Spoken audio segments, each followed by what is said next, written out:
My friends think I'm toxic waste because my intoxicated friend, who'd previously rejected me, drunkenly kissed me at a sleepover, and I humiliated her by shaking my head no, and now I'm heartless because it took a lot for her to confess to me.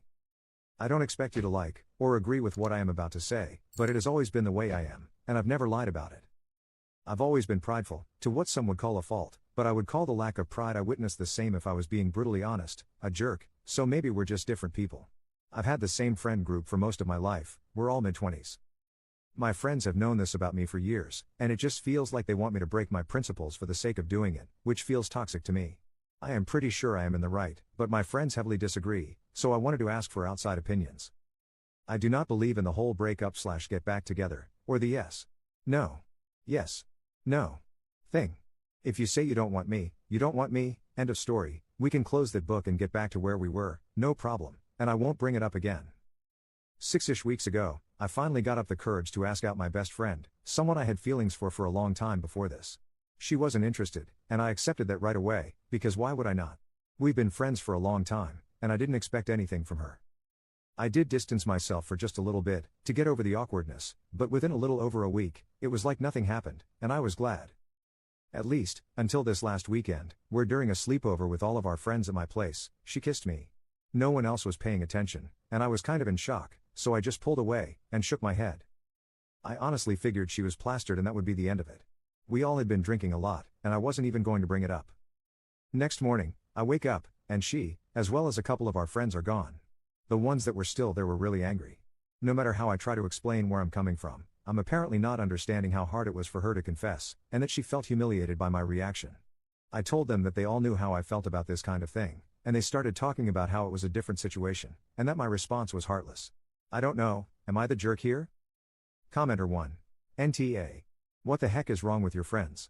Rejecting a kiss by pulling away and shaking the head is heartless now? Do they think you have to accept any approach by a woman? Assuming the way you describe the situation is accurate, you didn't humiliate her, you just rejected her, which is totally fine. Commenter 2. A drunken kiss is not a confession.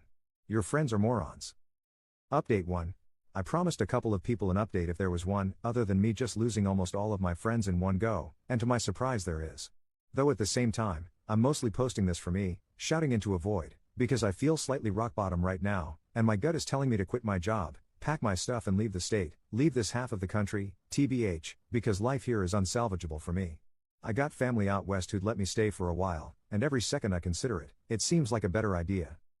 I also wanted to start by saying I would like to explain my position a little bit better, so just skip the next 2 paragraphs if you don't want to hear it. Try to make your starting point easy to find, sorry if it didn't work, but I do want the chance to explain myself a little better.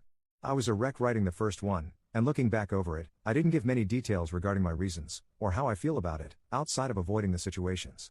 I do not view myself as an epic badass or whatever else everyone was commenting on the last post. In fact, I do understand that to many, this is a pretty fatal flaw in my personality. I have accepted that for a lot of people, that opinion is one that cuts off the possibility of friendship. It sucks, but I also don't want to change myself or force myself into uncomfortable situations, just because people don't like a part of me. I am very accepting of others' views on the situation, and completely agree that my own can seem rigid.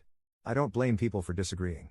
I think that plenty of people could have a wonderful relationship in that situation. I only even brought this up because it matters to the story. However, I also know that when it comes to relationships, it would not be fair to either party, in a case like this.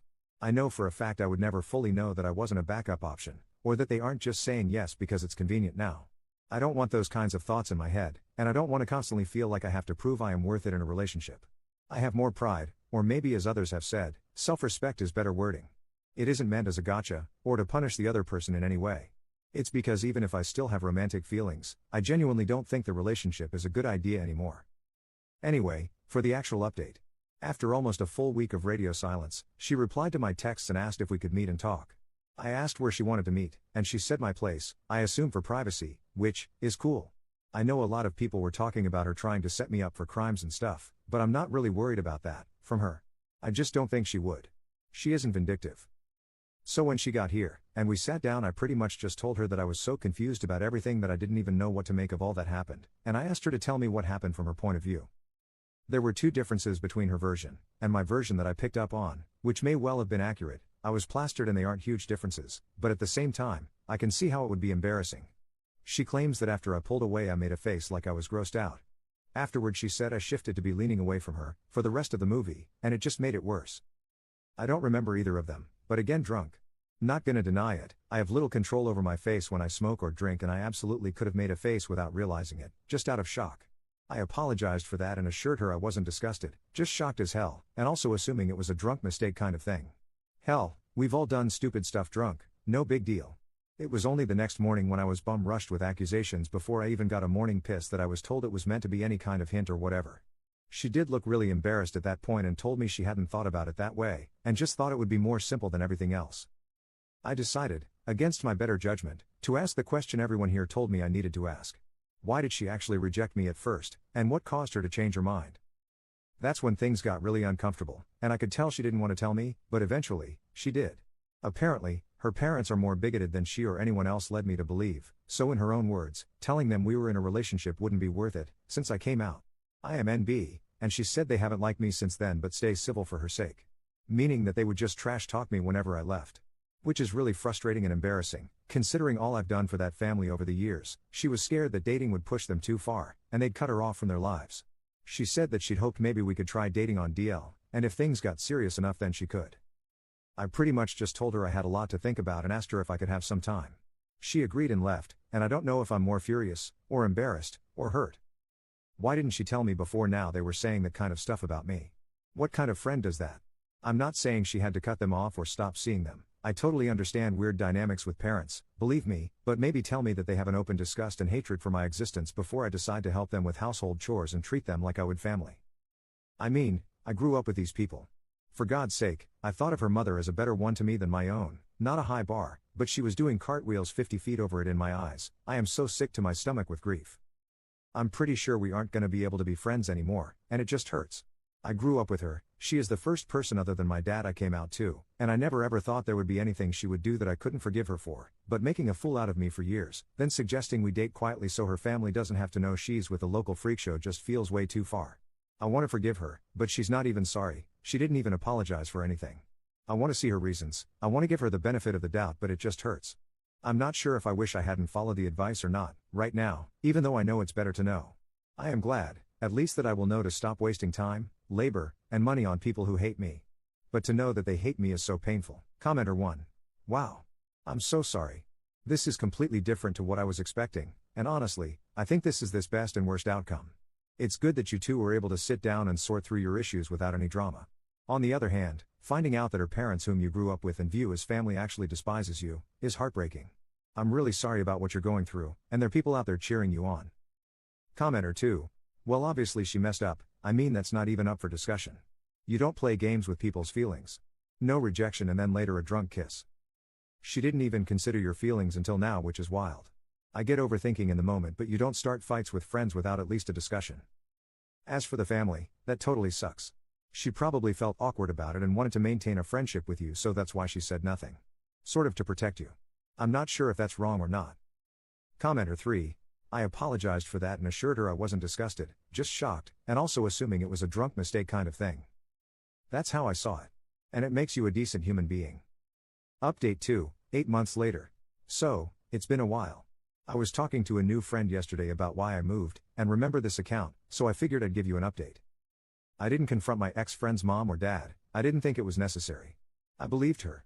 I don't think she was lying. I spoke to my therapist, and we went over my reasons to stay, and my reasons to go, and the list for leaving was so much longer than staying.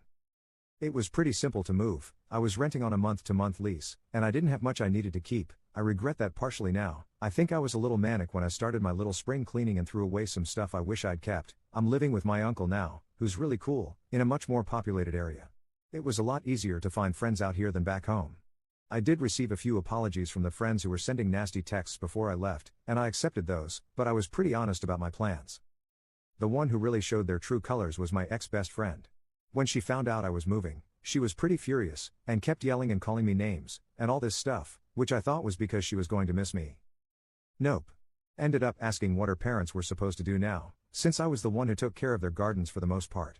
Asked how selfish I could be, and if I wanted them to break a hip just because they didn't like that I wear skirts now.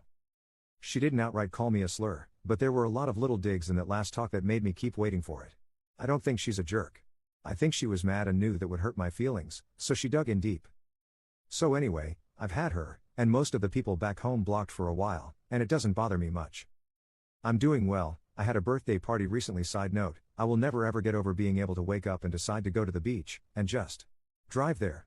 That is such a luxury to me, and I hope it never gets old. My uncle is a quiet guy, I like spending time with him, and his wife. They never make me feel like a freak, and I am so glad to call them family. Commenter. Why did you ever dodge a bullet with that family? Seriously. Don't spend any time mourning that friendship or losing those people. They are all kinds of terrible. Also, don't feel like you are in the wrong for having a "if you don't want me now, you don't get me later" kind of attitude. How you handled things is exactly how any rational person would. You asked her out, she said no, so you moved on. I am the exact same way, if that helps. If you don't want me now, and you reject me when I ask you out, that's it. I'm never going to change my mind. I won't wait for you to figure things out with another dude. I won't be your backup plan, and I dang sure won't be your side piece or hidden boyfriend like your ex-friend wanted. Good for you for having clear boundaries in life.